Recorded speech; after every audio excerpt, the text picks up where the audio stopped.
So wala na bayad dito pag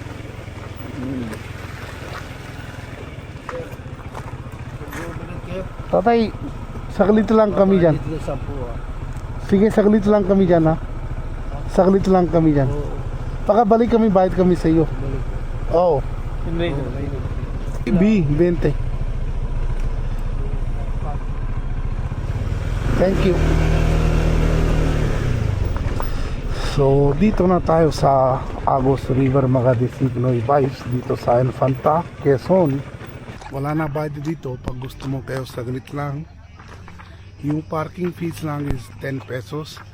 May mga floating cottage doon na pwede mong sakyan sa ilog. Malaki rin ang camping ground nila. Tapos doon banda para may hotel type. And ito lahat cottage.